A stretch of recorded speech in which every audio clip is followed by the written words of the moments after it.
Hi friends, welcome back to my channel Nagamani Nellore official YouTube channel. మీరంతా ఎలా ఉన్నారు? నేనైతే చాలా బాగున్నాను. ఇది వచ్చేసి సండే రోజు నేను చేసిన చికెన్ కర్రీ అలాగే బగారా రైసు. సో ఆల్మోస్ట్ నేను బగారా రైస్ అని చెప్పేసాను. చికెన్ కర్రీ పెడతాను కొంచెం ఆలస్యమైంది, సారీ అందరికీ. చెప్పకుండా తినేస్తున్నాడు ఏందనుకుంటున్నారు కదా, నేను ఉన్నాను కదా, నేను చెప్పుకోకుండా ఎందుకుంటాను. సో ముందుగా అయితే మనము ఎంతో టేస్టీ అయిన చికెన్ కర్రీ ఎలా చేసుకోవాలో అందులో మటన్ గ్రేవీ లాగా ఉండేలాగా నేనైతే ఈ వీడియోలో చూపించేస్తాను. ముందుగా అయితే సరిపడా ఆయిల్ అలాగే పోపు దినుసులు వేసుకొని ఒక 2 టమోటా 2 ఆనియన్స్ కట్ చేసి నెక్స్ట్ బాగా ఫ్రై చేసుకుని అందులో కరివేపాకు అయితే వేసుకుని ఫ్రై చేసుకుందాం. అలాగే సాల్ట్ పసుపు కన్ఫామ్గా అయితే మనము టమోటా ఉల్లిపాయ అంటే ఫ్రై చేసిన దాంట్లో ఎందుకు వేస్తానంటే మీకు చాలాసార్లు నేను చెప్పాను, తొందరగా కుక్ అయిపోద్ది, అందులో జ్యూసీగా మనకు అనేది కుక్ అవుతుంది కాబట్టి. సో నేను ప్రతి ఒక్క వీడియోలో మీకు చెప్తూనే ఉంటాను. ఖచ్చితంగా అయితే నేను కొంచెమైనా సరే వేస్తాను సాల్ట్, టమోటా ఎర్రగడ్డ మెత్తగా కుక్ అవడానికి, ఓకేనా. ఇంకా పసుపు అంటారా, ఖచ్చితంగా అది లేనిదే నాకు ముద్ద దిగదు అనుకోండి, అలా అనమాట. పసుపు అయితే కంటిన్యూగా వేసేస్తూ ఉంటాను. సో ఇవైతే ఆల్మోస్ట్ వేగిపోవచ్చాయి కదా. ఇప్పుడు వచ్చేసి అల్లం, చున్నులపాయ, పచ్చి కొబ్బరి పేస్ట్ అండి. ఇదేంద్రా బాబు 3 స్పూన్లు వేసాను అనుకుంటున్నారా? సస్తాం పైకి 3 స్పూన్లు కానీ మసాలా ఎక్కువ వేసుకొని తింటే. సో ఇందులో ఏంటంటే అల్లం కొంచెమే, తెల్లగడ్డ కొంచెమే, కాకపోతే ఏంటంటే కొబ్బరి ఎక్కువ వేసి నేను చేసాను. ఎందుకంటే మనకి బగారా రైస్లో కాబట్టి పచ్చి కొబ్బరి ఎక్కువ ఉంటే చాలా టేస్టీగా ఉంటుంది కాబట్టి నేను అందుకే ఎక్కువ వేసి.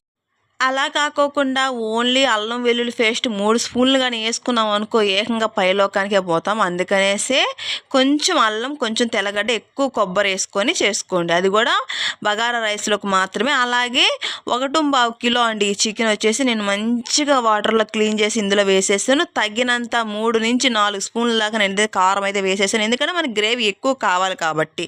సో అలా అని కారం పుట్టిద్దా అనుకుంటే పుట్టదు. ఎందుకు పుట్టదంటే మనం ఆల్రెడీ కొబ్బరి పేస్ట్ వేసాం కాబట్టి, అంటే పచ్చి కొబ్బరి పేస్ట్ వేస్తాం కాబట్టి అది స్వీట్ కాబట్టి మనకి ఇరిసేస్తుంది కారం అనేది. సో ముందుగా అయితే నేను ఎప్పుడైనా సరే చికెన్లో వాటర్ అంతా వచ్చేలాగా నేను మూత వేసి మగ్గిచ్చేస్తాను. చూసారా ఎంతగానో వాటర్ వచ్చాయో. సో ఇప్పుడు మనం అనేది వాటర్ అనేది యాడ్ చేసుకుందాము.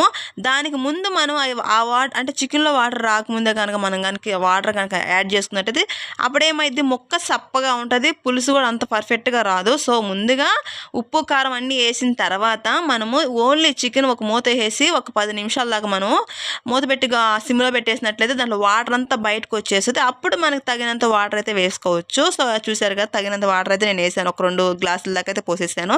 నెక్స్ట్ ఇందులో మనకి మటన్ గ్రేవీ లాగా ఎందుకు వస్తుంది అంటే ఇందుకు వస్తుంది.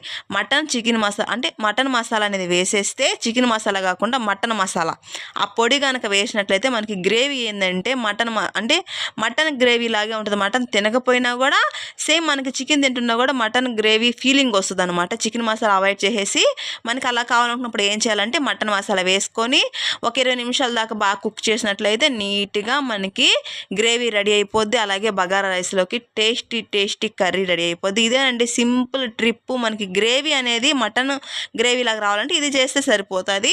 సో ఇంకా లేట్ ఎందుకు, తినేద్దాం రండి. అక్కడ ఫస్ట్ వీడియోలో ఆయన తింటున్నాడు, ఇప్పుడు నేను తింటున్నాను. మరి నేను తినుకొని ఉంటే ఎలా అండి కదా. ఇప్పుడు దాకా నేను చెప్పాను కాబట్టి బాగా అలసిపోయాను కాబట్టి సో తినేస్తున్నా, చూసేసేయండి.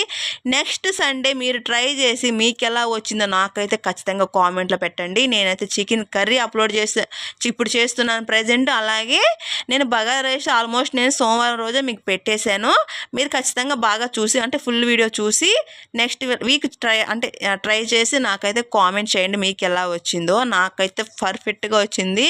100% అనుకుంటే మేము అనుకుంది 90% అయితే 100కి ఎబోనే వచ్చింది అనమాట. టేస్ట్ అద్దరిపోయింది. టేస్ట్ అయితే ఆ చికెన్ కర్రీకి ఆ బగారా రైస్కి చాలా అంటే చాలా బాగుంది. మా అత్తయ్య సామాన్యంగా చెప్పదు బాగుంది అనేసి. ఆ రోజు అయితే మా అత్తయ్య కూడా చెప్పింది నాకు రైస్ బాగుంది అలాగే కర్రీ కూడా కాంబినేషన్ అయితే అద్దరిపోయింది అనేసి చెప్పింది. అలా ఉంటుంది అనమాట మన చేతి వంట అయితే. సో ఇంకా ఎవరైనా నా ఛానల్ సబ్ చేసుకోకుండా ఉంటే ఖచ్చితంగా సబ్ చేసుకోండి. అలాగే మీకు ఏమైనా వీడియోస్ కావాలంటే నాకు కామెంట్ చేయండి, నేను ఖచ్చితంగా మీకు రిప్లై ఇస్తాను, అలాగే వీడియోస్ పెడతాను. Thank you for watching. అందరికీ బాయ్.